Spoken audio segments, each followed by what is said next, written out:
মুখ্যমন্ত্রী মমতা বন্দ্যোপাধ্যায়ের কপ্টারের সামনে ড্রোন আর সেই ঘটনায় এবার ধৃত 3 শতপ্রণোদিত এফআইআর চাচল থানার।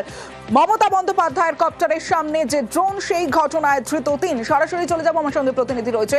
যে 3 জনকে ধৃত তারা কারা, কি জানা যাচ্ছে সোমরাজ?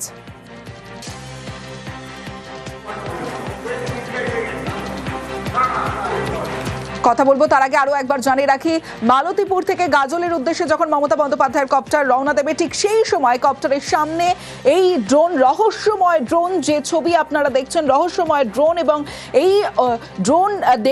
এই ঘটনায় 3 জনকে গ্রেফতার করা হয়েছে। মুখ্যমন্ত্রীর কপ্টারের সামনে যে ড্রোন সেই ঘটনায় 3 জনকে গ্রেফতার করা হয়েছে এবং শতপ্রণোদিত এফআইআর চাচল থানায়। যে 3 জনকে গ্রেফতার করা হয়েছে তারা কারা, কিভাবে গ্রেফতার জানবো, আমার সঙ্গে সোমরাজ রয়েছে।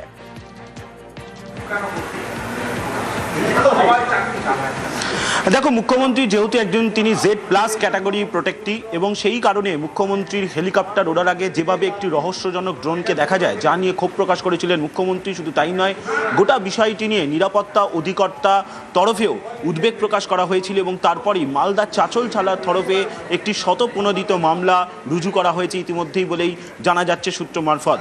এবং যেহেতু যেই ড্রোনটি তখন উঠছিল, স্থানীয় 3 যুবক এই ড্রোনটি ওড়াচ্ছিলেন এবং স্থানীয় 3 যুবককেই তৎক্ষণাৎ ধরে ফেলা হয়।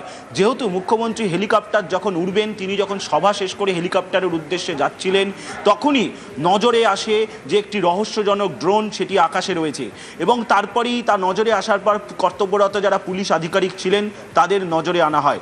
নজরে আনার পরপরই যেটা সূত্র মারফত জানা যাচ্ছে, ইতিমধ্যেই 3 জনকে গ্রেপ্তার করা হয়েছে। মালদার চাচল থানা গোটা বিষয়টি নিয়ে শতপ্রণোদিত মামলা রুজু করেছে এবং গোটা বিষয়টি নির্বাচন কমিশনের নজরেও আনা হচ্ছে বলেও